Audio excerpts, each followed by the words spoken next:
नमस्कार, मी Vishal Patil. Zero अवरच्या special episode मध्ये आपल्या सगळ्यांचं स्वागत। आज दिल्लीतील संविधान हॉल एका ऐतिहासिक क्षणाचा साक्षीदार बनला, कारण संविधान हॉल मध्ये एनडीएनं एकमतानं नरेंद्र मोदींना तिसऱ्यांदा नेता म्हणून निवडलं आणि मोदींच्या तिसऱ्या टर्मला एकमतानं पाठिंबा जाहीर केला। याचबरोबर आज आपण अनेक महत्त्वाच्या घडामोडी देखील पाहणार आहोत। त्यात सर्वात पहिली बातमी देवेंद्र फडणवीसांचा दिल्ली दौरा आणि भेटीगाठी। लोकसभेच्या निकालानंतर सरकारमधून मुक्त करा म्हणणारे देवेंद्र फडणवीस दिल्लीत पोहोचले, तेही व्हाया नागपूर। काल संघाच्या पदाधिकाऱ्यांना भेटल्यानंतर फडणवीस रात्री उशिरा दिल्लीत पोहोचले। आज सकाळी एनडीएच्या बैठकीत पोहोचले आणि त्या बैठकीनंतर देवेंद्र फडणवीस थेट अजित पवारांच्या भेटीला गेले। सरकारमधून दूर होण्याची मागणी दिल्लीमध्ये मान्य होईल का, हेही आम्ही तुम्हाला आज सांगणार आहोत। आजची दुसरी बातमी ही दिल्लीतूनच। एनडीएच्या घटक पक्षांनी एकमतानं नरेंद्र मोदींना पंतप्रधान पदासाठी पाठिंबा जाहीर केला आणि त्यानंतर अवघ्या काही मिनिटांमध्येच राष्ट्रपती भवन परिसरातून दृश्य समोर आली। कोणती आहेत ती दृश्य, हेही आपण पाहणार आहोतच। आजची तिसरी बातमी, महाराष्ट्रामध्ये महाफुटीचे पुन्हा दावे प्रतिदावे। लोकसभेच्या निकालानंतर राज्यामध्ये अजित पवार आणि एकनाथ शिंदेंच्या पक्षांमधील नाराजांची घर वापसी होणार अशा चर्चांना पेव फुटलंय। आज कोणत्या नेत्यानं दावा केलाय हेही आपण झिरो अवर मध्ये पाहणार आहोतच। आणि आजची चौथी बातमी, आणखी एका निवडणुकीतून मनसेची माघार। कोणती आहे निवडणूक आणि याच निवडणुकीतून माघार घेत असताना मनसेनं कोणता इशारा दिलाय हे मी तुम्हाला सांगणार आहे। मात्र सुरुवात करूयात एनडीएच्या बैठकीनं। जसं मी अगदी सुरुवातीला म्हणालो की जुन्या संसद भवनामधील संविधान हॉल एका ऐतिहासिक क्षणाचा साक्षीदार बनला। तो क्षण होता नरेंद्र मोदींच्या निवडीचा। हा सोहळा पाहणार आहोतच, मात्र त्याआधी पाहूयात आजचा पहिला प्रश्न, आणि तो पाहण्यासाठी आपण आता जाणार आहोत आपल्या पोल सेंटरला। तर झिरो अवर मध्ये आम्ही पहिला प्रश्न विचारलाय, एनडीएच्या नेतेपदी नरेंद्र मोदींची निवड, मोदींच्या नेतृत्वात एनडीए सरकार कार्यकाळ पूर्ण करेल का? होय आणि नाही हे दोन पर्याय तुमच्यासाठी आहेत।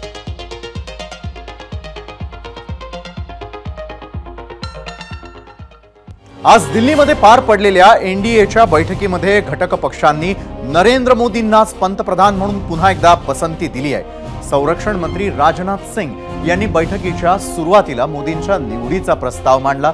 त्याला अमित शहा, नितीन गडकरी, चंद्राबाबू नायडू, नितीश कुमार, एकनाथ शिंदे, अजित पवार, चिराग पासवान, कुमारस्वामी, जितेंद्र मांझी, अनुप्रिया पटेल आणि पवन कल्याण यांनी अनुमोदन दिलं। त्यानंतर जे.पी. नड्डा यांनी संविधान हॉलमध्ये उपस्थित प्रत्येक सदस्यांनाही विचारलं आणि त्यानंतर प्रत्येक सदस्यांनी एकमतानं मोदींची निवड केली। पुढे एनडीएच्या सदस्यांनी राष्ट्रपतींची भेट घेऊन सत्ता स्थापनेचा दावा केला। पण आजच्या बैठकीमध्ये मित्र पक्षांच्या नेत्यासह पंतप्रधान नरेंद्र मोदींचं भाषणही झालं। पाहुयात पंतप्रधान मोदींनी आपल्या भाषणामध्ये एनडीएची नवी व्याख्या सांगितलेली आहे। काय म्हणतात ते पाहुयात। हिंदुस्तान के इतने महान लोकतंत्र की ताकत देखिए कि एनडीए आज देश में 22 राज्यों में लोगों ने उनको सरकार बनाकर के सेवा करने का मौका दिया। हमारा ये अलायंस सच्चे अर्थ में भारत की असली जो स्पिरिट है, जो भारत का आत्मा है, भारत की जड़ों में जो रचा बसा है, उसका एक अर्थ में प्रतिबिंब है। सदन में किसी भी दल का कोई भी जनप्रतिनिधि होगा, मेरे लिए सब बराबर है।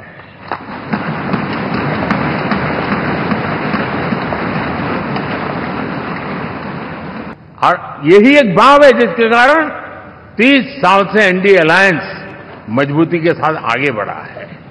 एक तरफ एनडीए रखूं, दूसरी तरफ भारत के लोगों के सपने और संकल्पों को रखूं, तो मैं कहूंगा NDA, new India, develop India, aspirational India.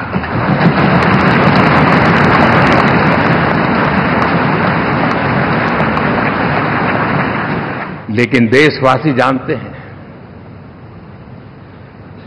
कि न हम हारे थे न हम हारे हैं।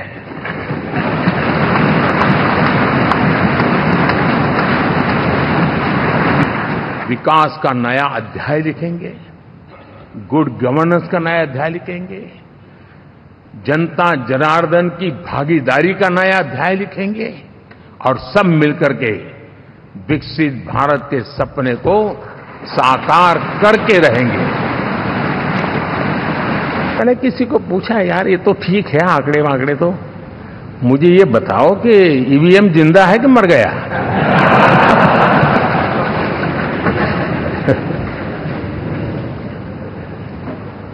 क्योंकि ये लोग तय करके बैठे थे कि भारत के लोकतंत्र और लोकतंत्र की प्रक्रिया के प्रति विश्वास ही लोगों का उठ जाए, और लगातार ईवीएम को गाली देना। और मुझे तो लगता था कि शायद इस बार वो ईवीएम की अर्थी का जुलूस निकालेंगे, लेकिन 4 जून शाम आते आते उनको ताले लग गए, ईवीएम ने उनको चुप कर दिया। ये ताकद है भारत के लोकतंत्र की। तर अगदी याच भाषणामध्ये मोदींनी विरोधकांवरही भाष्य केलं। इंडिया आघाडीच्या प्रचारावरती टीका करत असतानाच मोदींनी एक मोठं वक्तव्य केलं, तेही पहा।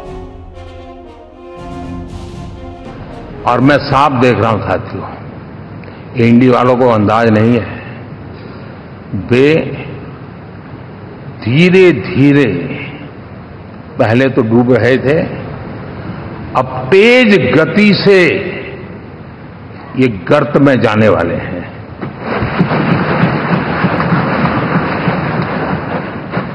साथियों, इन लोगों का जो व्यवहार रहा है 4 तारीख के बाद, मैं आशा करता था कि वे लोकतंत्र का सम्मान करेंगे, लेकिन उनके व्यवहार से लगता है कि शायद उनमें ये संस्कार आए, इसके लिए हमें और इंतजार करना पड़ेगा, और तो मैं ज्यादा कुछ कह नहीं सकता।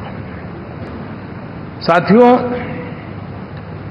लोकतंत्र हमें सबका सम्मान करना सिखाती है। विपक्ष में भी जो सांसद जीत करके आए हैं, मैं उनको भी बधाई देता हूं। और मैं पिछले 10 वर्ष में एक चीज मिस कर रहा था कि debate, participation, quality of debate मैं मिस कर रहा हूं। लेकिन मैं आशा करता हूं कि अब इस नया जो सदन बना है वो कमी मुझे खलेगी नहीं। शायद हमारे साथी भी राष्ट्रहित की नीयत के साथ सदन में आएंगे, और भले वो विपक्ष में बैठे होंगे, लेकिन राष्ट्र के विपक्ष में नहीं है, हमारे विपक्ष में है। राष्ट्र में तो हम सब एक ही दिशा में हैं।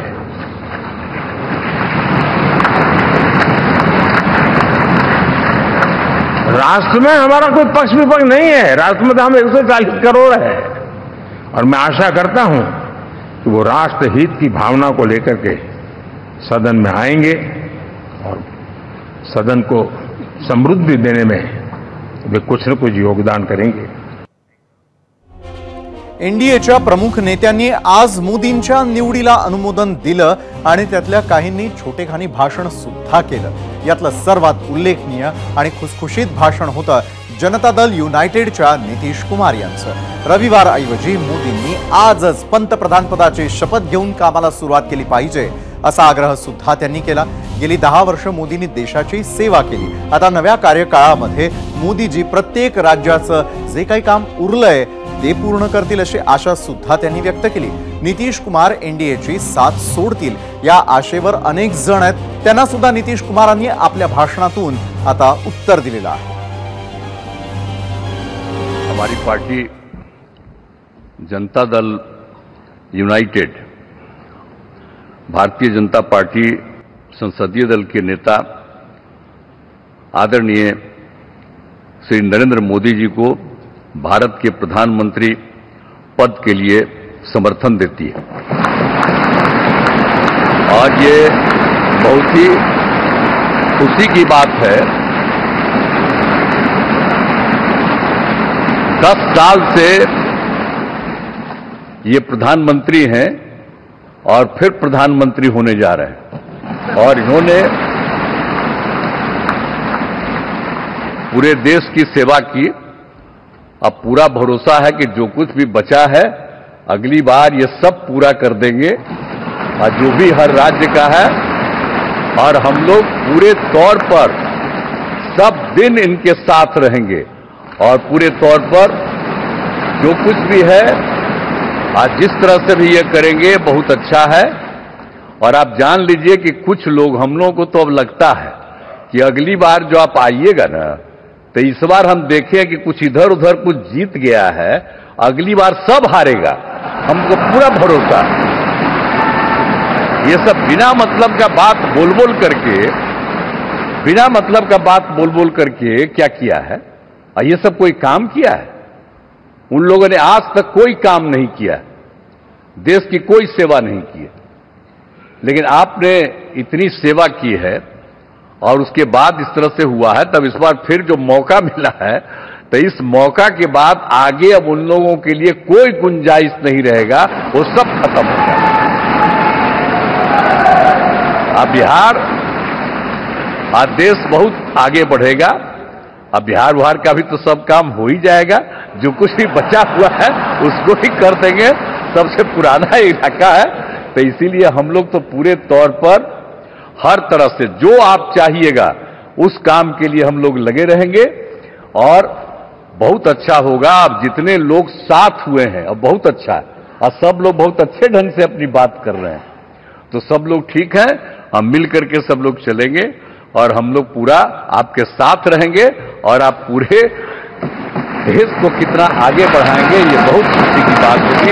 यही हम लोगों को कहना है और मेरा आग्रह यही है कि जल्दी से जल्दी आपका काम शुरू हो जाए, शपथ ग्रहण हो जाए।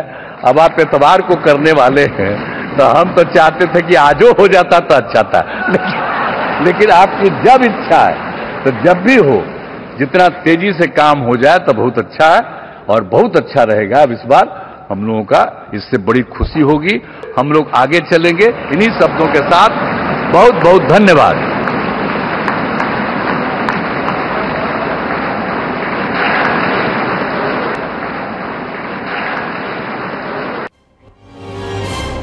एनडीएचा आकडा बहुमताच्या पार जाण्यासाठी दुसरी मोलाची भूमिका निभावली आंध्र प्रदेशनं। तिथे चंद्राबाबूंचा तेलुगू देसम, पवन कल्याणची जनसेवा पार्टी आणि भाजपची महायुती होती। या युतीनं 25 पैकी 21 जागा जिंकल्या। त्यात तेलुगू देसमनं 6, भाजपला 3 तर जनसेना पक्षाला 2 जागा मिळाल्या। तेलुगू देसमच्या चंद्राबाबू यांनी मोदींनी प्रचारासाठी घेतलेल्या अथक मेहनतीचं कौतुक केलं। जनसेनाचे अध्यक्ष पवन कल्याण यांनी आपल्या भाषणामध्ये पंतप्रधान मोदींवर स्तुतीसुमनं उधळली। जोवर मोदी या देशाचे पंतप्रधान आहेत तोवर आपला देश कुणाच्याही समोर झुकणार नाही, असा विश्वास पवन कल्याण यांनी बोलताना व्यक्त केला। Honorable Prime Minister of India, Shri Narendra Modi ji,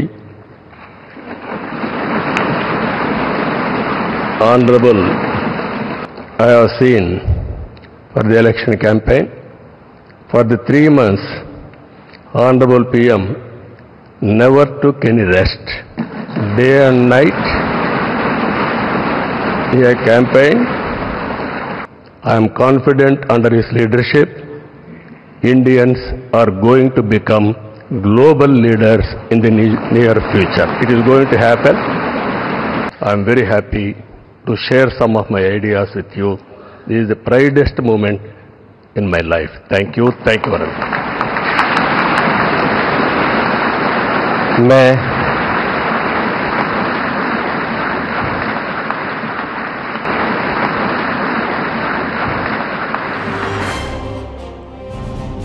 राष्ट्रीय लोकशाही आघाडी म्हणजेच एनडीए मधील चौथ्या क्रमांकाचा पक्ष आहे शिवसेना। महाराष्ट्रामधून शिवसेनेनं 7 जागा जिंकल्यात। शिवसेनेकडून मोदींच्या नावाला मुख्यमंत्री एकनाथ शिंदेंनी समर्थन दिलं। भाजप आणि शिवसेना एकाच विचारांचे पक्ष आहेत असं सांगत बाळासाहेब ठाकरेंनी केलेली ही युती फेविकॉल का जोड असल्याचं शिंदे म्हणाले। तसंच शेरो शायरीमधून मोदींची स्तुती सुद्धा केली। शिवसेना के बारे में इतना ही मैं कहूंगा कि ये शिवसेना और भारतीय जनता पार्टी एक विचारधारा, एक समान विचारधारा वाली पार्टी है। बाळासाहेब ठाकरे जी के नेतृत्व में हमारे जो गठबंधन हुआ है, ये गठबंधन एक फेविकोल का जोड़ है, ये बिल्कुल टूटेगा नहीं। मैं उन्हें 4 पंक्तियां पेश करना चाहता हूं आपकी इजाजत से। मैं उस माटी का वृक्ष नहीं जिसको नदियों ने सींचा है, बंजर माटी में पलकर मैं मृत्यु से जीवन खींचा है। मैं पत्थर पर लिखी इबारत हूं, शीशे से कब तक तोड़ोगे, मिटने वाला मैं नाम नहीं, तुम मुझको कब तक रोकोगे। और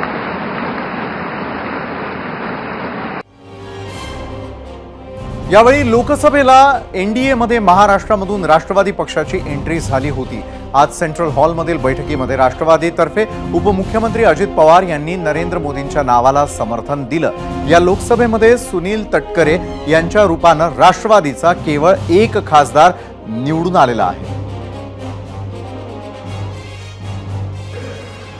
आज यहाँ रक्षा मंत्री राजनाथ सिंह जी ने, गृह मंत्री अमित शाह साहब ने और नितिन गडकरी साहब ने एक प्रस्ताव रखा है।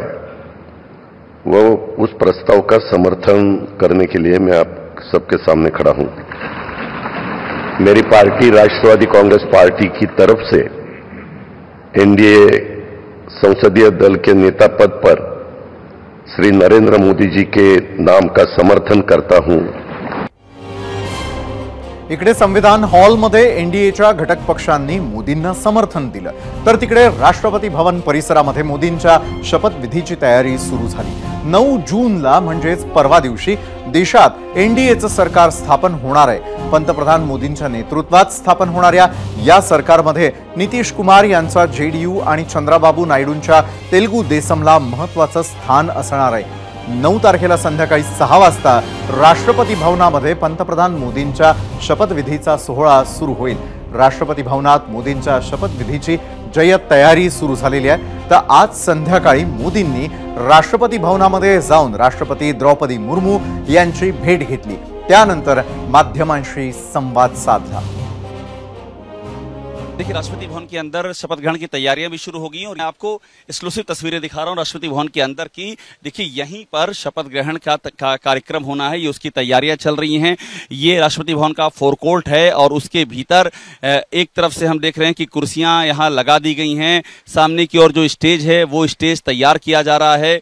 विदेशी मेहमान भी आएंगे, उनके लिए भी बैठने का इंतजाम किया गया है। बड़ी बड़ी सामने जो स्क्रीन्स हैं वो स्क्रीन्स यहाँ पर लगाई गई हैं। सामने से आपको मैं तस्वीर और दिखा देता हूँ।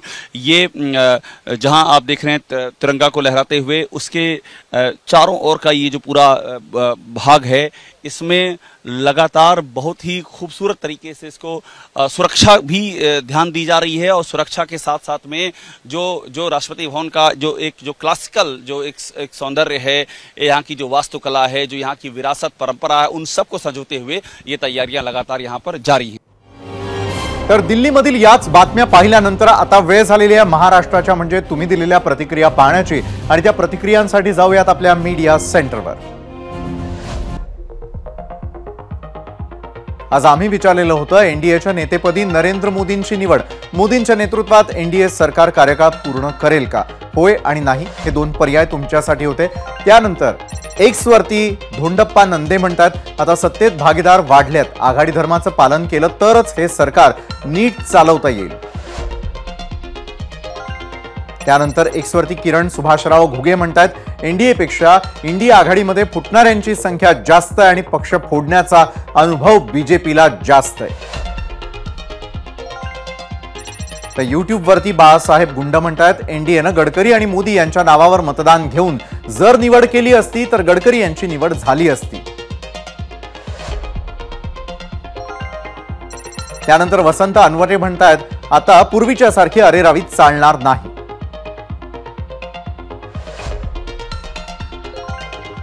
फेसबुकवरती सोपान सपकाळ म्हणतात, नितीश कुमार आणि चंद्रबाबू नायडू यांच्या कुबड्या घेऊन उभे राहिलेले सरकार केव्हाही कोसळू शकतं, मागील इतिहास बघता असं वाटतंय.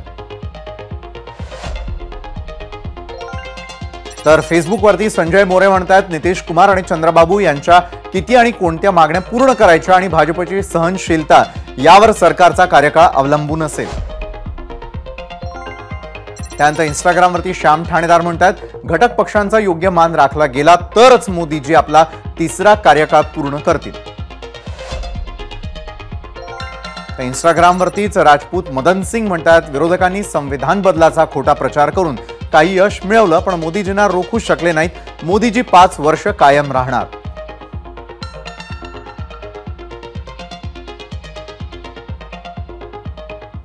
आणि आता पाहूयात आजच्या भागातील पहिल्या प्रश्नावरती तुम्ही दिलेला कौल, आणि तो कौल पाहण्यासाठी आपण आता जाणार आहोत आपल्या पोल सेंटरला.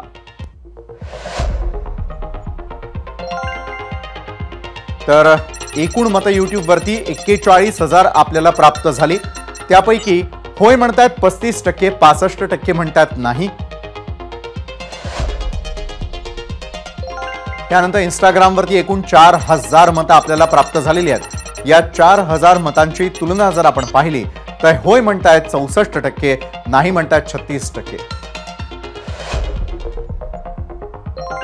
त्यापुढे फेसबुकवरती 2,000 एकूण मतं आपल्याला मिळाली.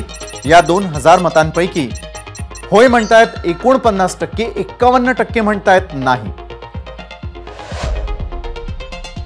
तर त्यानंतर एक्स वरती आलेले एकूण 1,000 मतं आहेत. या 1,000 मतांपैकी होय म्हणतात 40%, 60% म्हणतात नाही. 2014 आणि 2019 सलग 2 टर्म एकट्या भाजपला देशामधील मतदारांनी 272 पेक्षा जास्त जागा दिल्या होत्या. या 10 वर्षांच्या काळामध्ये फक्त मोदींचाच चेहरा सगळीकडे दिसत होता. सरकार म्हणायला एनडीएचं असलं तरी त्याची खरी ओळख मोदी सरकार अशीच होती. एनडीए मधील काही जुने मित्रपक्ष सोडून गेले होते. जे सोबत होते ते फक्त शरीरानं सोबत आहेत अशी स्थिती होती. तर 2024च्या लढाईच्या सुरुवातीला ज्या क्षणी मोदी विरोधकांनी एकत्र येत इंडिया आघाडीची घोषणा केली, त्या क्षणापासून भाजप मित्रपक्षांचे अच्छे दिन पुन्हा सुरू झाले. मोदींनी तडकाफडकी एनडीएची बैठक बोलावत आम्ही सगळे सोबत आहोत हा संदेश दिला. त्यानंतर मतदारांनी भाजपला 272च्या बरच खाली रोखलं आणि पुन्हा एकदा भाजप मित्रपक्षांचा भाव वधारला.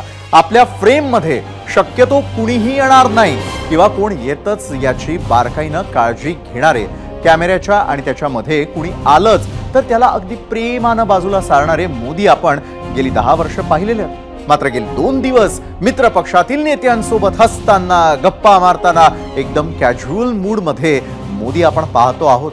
आज त्यांच्या भाषणातही एनडीए हा शब्द मोदी या शब्दापेक्षा जास्त वेळा आला असेल. हा बदल स्वागतार्ह. पुढची 5 वर्ष मोदींना आपल्या सगळ्या मित्रांची काळजी घ्यावी लागणार आहे. मोदी म्हणाले तसं एनडीए गुड गव्हर्नन्स आणि राष्ट्र प्रथम या भावनेनं काम करत राहील अशी आशा. आता बातमी दिल्लीतून, पण महाराष्ट्रासाठी अत्यंत महत्त्वाची, आणि ती म्हणजे सरकारमधून बाहेर पडण्याची देवेंद्र फडणवीसांची विनंती दिल्लीमध्ये अमित शहांनी नाकारली आहे. देवेंद्र फडणवीसांनी सध्याचं काम सुरू ठेवण्याचा अमित शहांनी त्यांना सल्ला दिला आणि फडणवीसांच्या मागणीवर मोदींच्या शपथविधीनंतर सविस्तर चर्चा करू असंही अमित शहांनी देवेंद्र फडणवीसांना सांगितल्याचं समजतंय. त्याचं झालं असं की लोकसभेच्या निकालानंतर महाराष्ट्रामधून सगळ्यात धक्कादायक बातमी आली, आणि ती म्हणजे महाराष्ट्रामध्ये झालेल्या पराभवाची जबाबदारी घेऊन फडणवीसांनी सरकारमधून मुक्त करण्याची विनंती पक्षश्रेष्ठींना केली होती. फडणवीसांच्या या घोषणेनंतर काल रात्री त्यांना अमित शहांचा फोन आल्याची सूत्रांची माहिती आहे. त्यांच्या राजीनाम्यावरती फोनवर बोलण्यापेक्षा दिल्लीमध्ये आमने सामने बसूनच बोलूयात असं शहांनी सांगितल्याचं कळतंय. संसदीय पक्षाच्या बैठकीसाठी फडणवीस आज दिल्लीत डेरेदाखल झालेही. आज सकाळी एनडीएच्या बैठकीत पोहोचले। त्यानंतर दुपारी 3च्या आसपास देवेंद्र फडणवीस, अजित पवार, प्रफुल्ल पटेल यांच्या दिल्लीमध्ये बैठक सुरू झाली। त्यावेळी राष्ट्रवादीचे प्रदेशाध्यक्ष सुनील तटकरे, मंत्री छगन भुजबळही उपस्थित होते। तासभर बैठक चालली। त्यानंतर देवेंद्र फडणवीस निघाले थेट अमित शहांच्या भेटीला आणि त्याच भेटीमध्ये अमित शहांनी फडणवीसांना सरकारमध्येच राहण्यास सांगितल्याची सूत्रांची माहिती मिळते। महाराष्ट्रामध्ये पक्ष संघटनेसह सरकारमध्ये दुरुस्तीचे निर्णय घेऊयात असंही अमित शहांनी फडणवीसांना सांगितल्याचं सूत्रांकडून कळतंय। इतकंच नाही तर संध्याकाळी 7 वाजताच देवेंद्र फडणवीस विशेष विमानानं मुंबईला परतले आहेत। त्यामुळे तुर्तास तरी फडणवीसांचा सरकारमधून बाहेर पडण्याचा निर्णय हा लांबणीवर पडलाय असं म्हणावं लागेल। पण अजूनही फडणवीसांनी आपला निर्णय माध्यमांसमोर सांगितला नाहीये आणि त्यावरच आहे आपला आजचा दुसरा प्रश्न आणि तोच पाहण्यासाठी आपण आता जाणार आहोत आपल्या पोल सेंटरला। 0 अवरमध्ये आम्ही विचारलेला आजचा दुसरा प्रश्न, दिल्लीमधील भेटी गाठींनंतर फडणवीस सरकारमधून बाहेर पडण्याचा निर्णय मागे घेतील का? होय आणि नाही हे 2 पर्याय तुमच्यासाठी। राज्यामध्ये विधान परिषदेचा गोंधळ सुरू असताना आणखी एक महत्त्वाची बातमी पुढे आली आहे। शिवसेनेचे काही आमदार हे ठाकरेंच्या संपर्कात असल्याची चर्चा सुरू झाली। आतापर्यंत 5-6 आमदारांनी उद्धव ठाकरे यांच्याशी संपर्क साधण्याचा प्रयत्न केला अशी माहिती ठाकरे गटाच्या वरिष्ठ नेत्यांनी एबीपी माझाला दिली। शिवसेनेच्या ज्या आमदारांनी तटस्थ भूमिका घेतली त्यांचाच विचार ठाकरे गटाकडून केला जाणार असल्याची माहिती समोर येते। याच दाव्याला आमदार सचिन अहिर यांनीही दुजोरा दिला। त्यामुळे जर पक्षांतर झालं तर लोकसभा निकालाच्या पार्श्वभूमीवर शिंदे गटाला धक्का मानला जातोय। मात्र दुसरीकडे शिंदेचे प्रवक्ते संजय शिरसाट यांनी उत्तर दिलं आणि ठाकरेंचेच आमदार आमच्या पक्षात येणार आहे असा दावा केलाय। पाहूया। तुमच्या घरामध्ये काय चाललंय हे बघा, आमच्या घरात बघायची गरज नाही। आमचा स्पष्ट म्हणणं आहे, अनेक आमदार आमच्याशी लोकसभेमध्ये पण संपर्कात होते। आता तर आकडे खूप जास्त आहे आणि हे वाढत राहणार। जसे जसे बूथ वाईज, जसे गावागावाचे विभागवाईज सर्व या मिळाल्यानंतर ज्यांच्या मतदारसंघामध्ये पिछाडी झालेली आहे आणि निवळ शिंदे गटात नाही तर मग ते राष्ट्रवादी असेल आणि विशेषतः भारतीय जनता पार्टीमध्ये पण आणि मुंबईत पण मोठ्या प्रमाणावरती संपर्क साधायला सुरुवात होणार आहेत, करणार आहेत। बातमी त्यांनी जे दिलेली आहे ते फक्त त्यांचे आमदार थांबवण्यासाठी, तुम्ही जाऊ नका तेच आपल्याकडे येत आहेत असं एक उलटं राजकारणामधले गणित मांडायचा त्यांनी प्रयत्न केला आहे। परंतु त्यांच्यामुळेच हा सगळा पक्षाचा झालेला सत्यानाश आहे। तर एकीकडे शिंदेच्या आमदारांवरून दावे प्रतिदावे सुरू आहेत तर दुसरीकडे लोकसभेच्या निकालापासूनच अजित पवारांसोबतचे काही आमदार हे शरद पवारांकडे परतणार अशा चर्चा सुरू होत्या। त्यातच शरद पवारांच्या पक्षातील वरिष्ठांनी आमदारांच्या घर वापसीवरून दावे केले। त्यावर उत्तर म्हणून की काय अजित पवारांनी काल सगळ्याच आमदारांची बैठक घेतली, त्यांचं म्हणणं जाणून घेतलं। दुसरीकडे आज आमदार रोहित पवारांनी एक सूचक वक्तव्य केलं। विधानसभेचं तिकीट देताना काही अवघड निर्णय घ्यावे लागतील, आमदार परत येत असतील तर स्वागत करण्यास हरकत नाही असं म्हणत रोहित पवारांनी घर वापसीचे संकेत दिले। त्यावर उत्तर देताना अजितदादांच्या पक्षाचे अमोल मिटकरींनी काय प्रतिक्रिया दिली आहे पाहू। 18 ते 19 आमदार हे नक्कीच चर्चेत आहेत।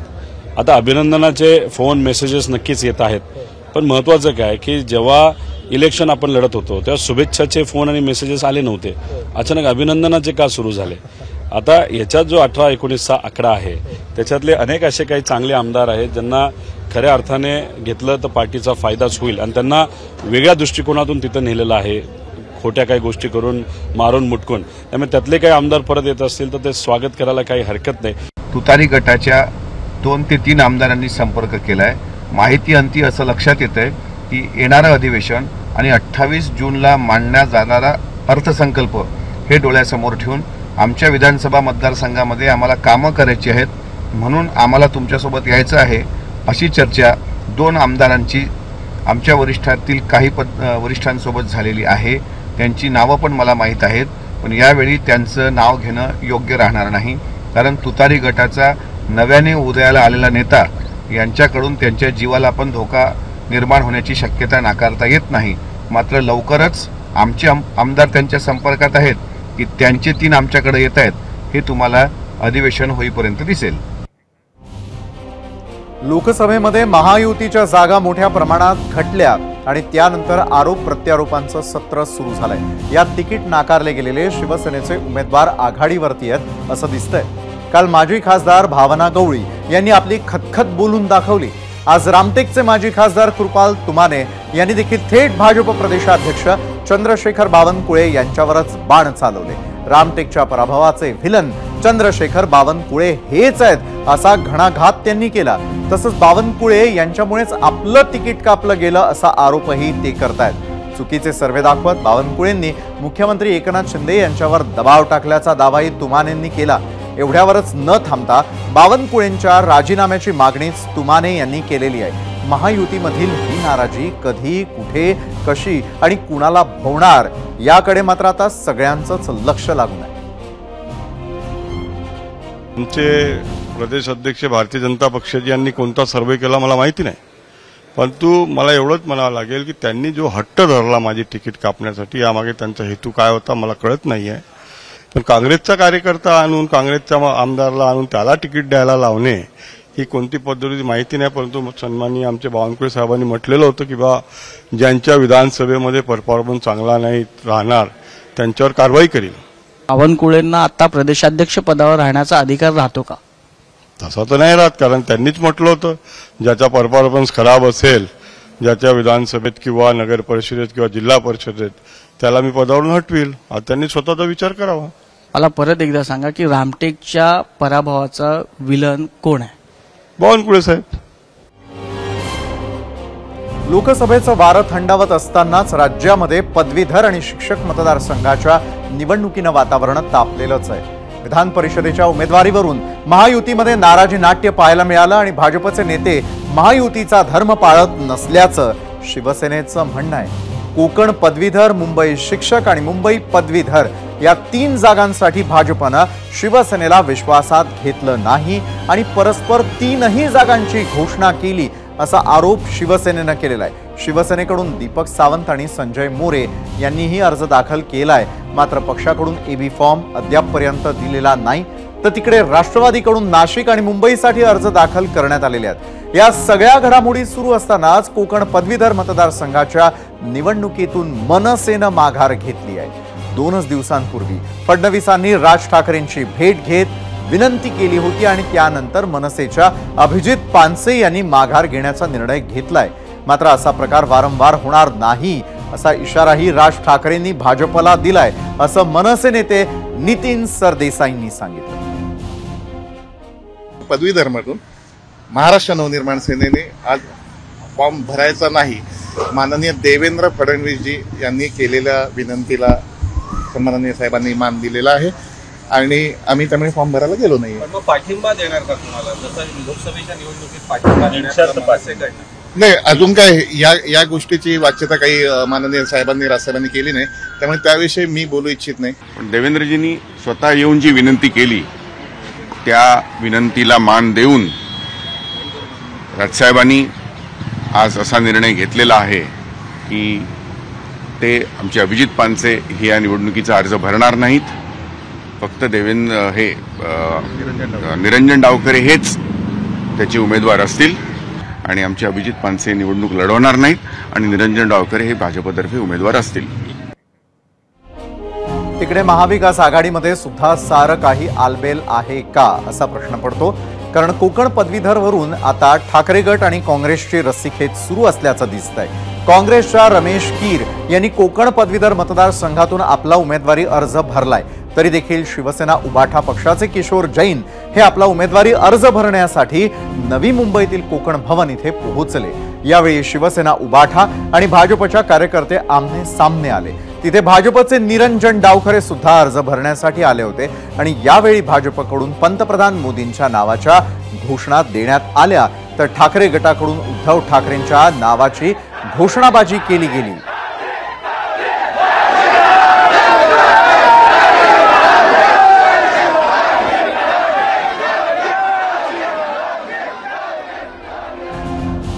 तर या सर्व बातम्या पाहिल्यानंतर आता वेळ झालेली आहे महाराष्ट्राच्या प्रतिक्रिया पाहण्याची आणि त्या प्रतिक्रियांसाठी आपण आता जाणार आहोत आपल्या मीडिया सेंटरवर।